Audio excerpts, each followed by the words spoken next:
In Mass Effect Andromeda's multiplayer, you are part of an Apex team, the best of the best the Nexus has to offer. While not a regular group of soldiers, they are nonetheless talented individuals that take on the most dangerous and important missions in this new galaxy.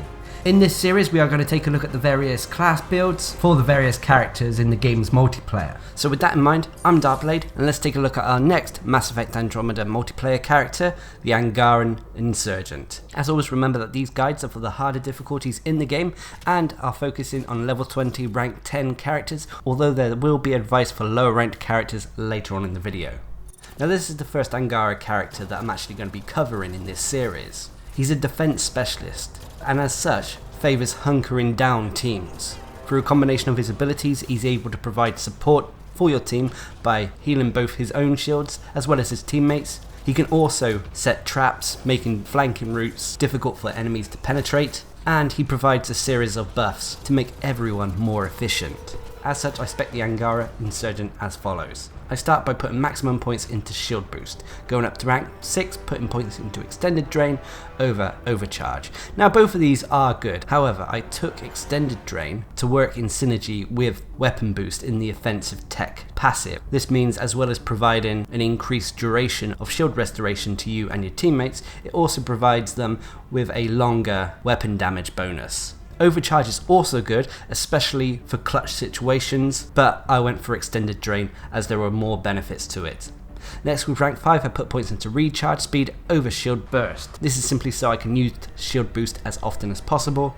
And then finally, I put points into radius over restoration. Rarely will you have all your teammates clumped up together, and shield boost with points in radius does help this a little bit. Next, with assault turrets, I only put 1 point into this, just so I have the ability available to me. Assault turret, even with 1 point in it, can provide a little bit of support and, more importantly, a distraction. If you did want to rely on assault turret, I would advise probably taking cryo ammo or flamethrower in rank 6 depending on what you favour. Next, I would put points into Omnilink over damage in rank 5. This would give you a quicker cooldown timer on shield boost. And then finally, I would put points into recharge speed over durability. Next, moving on to Trip Mine. I'd maxed this out going up to rank 6, putting points into EMP over Detonator. Whilst Detonator allows trip mines to set off combos, rarely will a target who's flanking you, where your trip mines are most useful, be primed for a combo anyway. Thus EMP becomes more beneficial, because not only does it actually stun enemies, but it also does increase damage to shielded opponents. On top of that, EMP also primes targets for tech combos, but alas they have to be set off by your teammates. But at the end of the day, EMP provides more bonuses than Detonator. Next, with rank 5, I put points into force and damage over blast radius to increase the actual damage of the trip mines. And then finally, I put points into power cells over sensor range. Through clever positioning of the mines, you don't really have to worry about the sensor range of your trip mines. And as power cell not only allows me to set up more trip mines, but also carry more. Next, moving on to the passives with offensive tech, I maxed this out going up to rank 6, putting points into weapon boost over weapon mass reduction. Weapon boost in conjunction with shield boost works great for you and your team, especially if you can keep shield boosting as much as possible. This will provide a great weapon damage boost to your entire team. Next, with rank 5, I put points into anti-armor over anti-shield, simply because more of the tougher opponents in the game come with armor. And then finally, with rank 4, I put points into power enhancement over combo detonation. Power enhancement, especially the power effects duration, helps when it comes to shield boost, making it potentially more useful. Also, the Angara Insurgent doesn't really have any effective way to both set up and set off his own combos, making combo detonation not really worth it when compared to power enhancement. And then finally, with bioelectric defense, I got up to rank 6, putting points into bioelectric ward over close quarters momentum. This is because the class is not really a melee class at all, and bioelectric ward comes in very useful, especially if you're playing as a grouped up hunkered down team, which is where the Angara Insurgent shines. And bioelectric ward helps this even further by providing damage resistance to not only you, but your entire team, as long as they stay near you.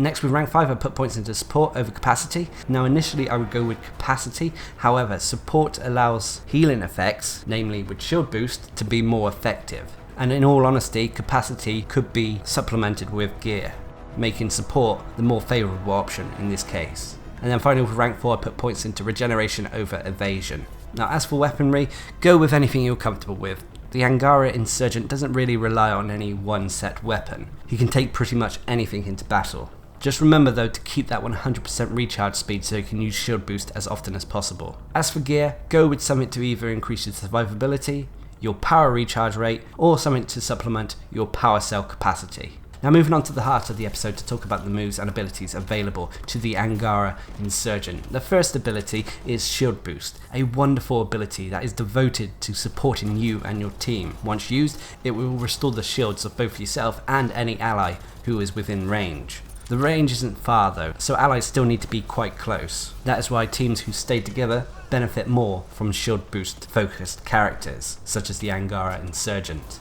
On top of restoring shields as well, you will also gain a buff in the form of several seconds of ongoing shield regeneration. All of this adds up to a great survivability tool for you and your team. I already went over the difference between extended drain and overcharge, and while at the end of the day they are down to personal preference, as overcharge could be great when it comes to clutch situations and you need that little bit of extra shields for a few seconds, extended drain allows the shield restoration to go on for longer, and thus you gain the benefits of the weapon boost in the offensive tech tree for a longer period. The biggest downside of shield boost is that you need your team to group up together for it to be effective. If you're playing in a team where multiple people are wandering off on their own, or you're playing with a roaming team, it can be hard to shield boost everyone, and this can be very frustrating. Even with points in radius, you still may not be able to cover everyone. This is why this ability really does favour hunkered down and teams who stick together. The next ability available to the Angara Insurgent is Assault Turret. Once used, the Angara will throw out a portable turret that will construct itself when it lands on the ground. Afterwards, it will shoot at any nearby target, or if you tap the ability button again, it will shoot at indicated targets as long as they're within line of sight. You can also hold the ability button to detonate the turret, causing it to deal damage to any target who is nearby, and it also gives you the chance to relocate the turret should you need it. The Assault Turret has changed from when the game released. Its cooldown now activates as soon as you throw the turret down, not from when you detonated it. This allows for a lot more freedom when it comes to the Assault Turret. Now I've only put 1 point in the ability, and even with just 1 point in it, it can still provide a little bit of support in terms of damage, but more importantly, it can provide a distraction for the enemy. The Assault Turret also benefits from your shield boost and the weapon boost in offensive tech, so you can increase the damage of your little toy a little bit. Now if you did want to put more points into Assault Turret, like I said, you really need to consider whether you want to go for cryo ammo or flamethrower. I would probably go with cryo ammo to provide some crowd control rather than flamethrower. Rank 5 though, Omnilink, is where the Assault Turret could be at its most useful for this class. If you stay within range of the Assault Turret, you'll heal it, but on top of that, you'll also have your tech powers recharge speed reduced, which means that you'll have a quicker cooldown on your shield boost. However, you actually have to stay near the turret for this to take effect. The last ability available to the Angara Insurgent is the Trip Mine. Once the ability button is pressed, you'll deploy an explosive mine that attaches to surfaces, after which it will deploy a sensory laser. Enemies who cross this laser will detonate the mine. The way I got it spec'd at the moment as well means it will deal a lot of damage. On top of that, with points in EMP, it means that enemies will be stunned and set up for tech combos, which can then be detonated by your teammates. There is, however, a limit on how many trip mines you can set up. Currently the way it works is that the maximum number of active mines you can have are equal to the maximum number of power cells you can carry into battle. So hypothetically in this video you can see I have 9 power cells available to the trip mine, which means I could set up 9 active trip mines. Putting mines into choke points and areas where you may be flanked is key to success. And even then, the trip mine can also come in handy in an emergency when you need to burst damage a target down quickly like a Fiend, Hydra or Destroyer.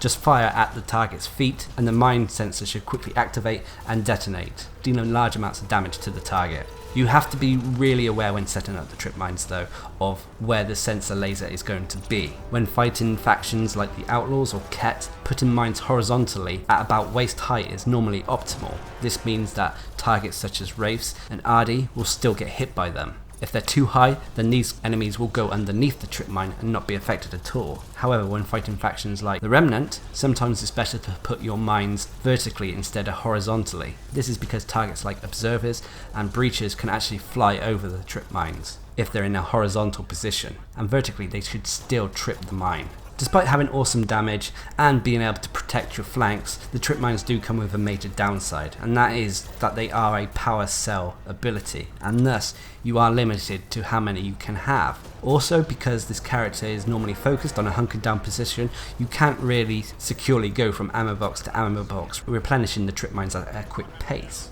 Thus, you may find that you'll run out of them eventually. This can be supplemented through boosters or even consumables. It's still an annoyance that this character has to deal with. Now, moving on to the passives with offensive tech, I've talked about what I've taken here, but I will go over that weapon boost is really beneficial to not only you but your entire team. Being able to boost an ally's weapon damage is a great mechanic. This is also a great incentive for you to use shield boost as often as possible when you're near your teammates, thus providing extra survivability for everyone, but at the same time providing extra damage output for everyone as well. As I already mentioned, with power enhancement, the power damage from this augmentation does benefit the trip mines, and the power effect duration helps shield boost and weapon boost.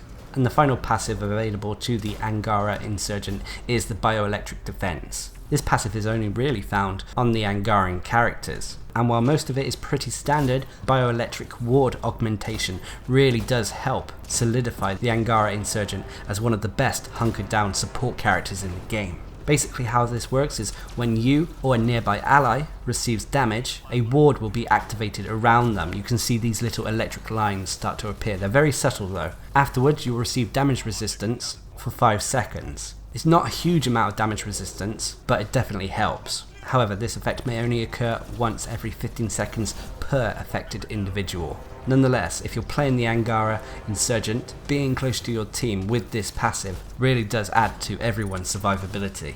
Now, I already mentioned about weapons as well. This is down to personal preference, just so long as you're able to keep that 100% recharge speed so you can use shield boost as often as possible. The Angara Insurgent is the first Angaran character that I've covered. They come with above average health and average shields. They have a standard dodge mechanic fueled with their jetpack, as well as standard hover mechanics as well. However, they come with a unique melee attack. They use a weapon called the Angaran Thuran, which is a small dagger that sharpens itself every time you resheathe the blade. When used, the Angaran Insurgent will slash out with the blade very quickly, which comes in very useful when you need to bring down an enemy quickly and they only have a small margin of health left. On top of that, the Angaran Thuran also deals more damage than most standard melee attacks. Now, if you don't have a rank 10 level 20 Angara Insurgent, then I would advise first still maxing out shield boost. Afterwards, I would focus on your offensive tech and bioelectric defense, and then finally work on your trip mines. Overall, the Angara Insurgent is a master of hunkering down and defending a set location. With one on your team, you should be able to easily do upload or hack missions with little hassle. He's able to provide a stable source of healing to you and your team, as well as block off flanking routes. The trip mines as well with EMP can also provide a small source of crowd control. Just keep an ear out though for when an enemy activates them, especially if they're attacking from a flanking route. Shield boost really does provide great survivability to you and your team, and that coupled with the offensive tech weapon boost adds to everyone's performance. Trip mine can be great at blocking off flanking routes or providing high burst damage. And then finally you have the bioelectric defense with the bioelectric ward. However, the Angara Insurgent only shines when a team stays together, and a stationary team is far better for this character. A team that roams around the map, moving quickly from target to target, means that the Angaran Insurgent won't be at its best. He won't have time to heal everyone, he won't have time to set up his traps, and he will be clearly outperformed by other characters. However, if you do have one in your team and your team is hunkering down, working together, staying close to one another, then the Angaran Insurgent makes the harder difficulties in the game trivial. Anyway, I hope you found this guide helpful, and until next time, I've been Darcblade, bringing you another Mass Effect Andromeda Multiplayer class guide to the Angara Insurgent. Hope you enjoyed the video, thanks for watching, subscribe and like for more.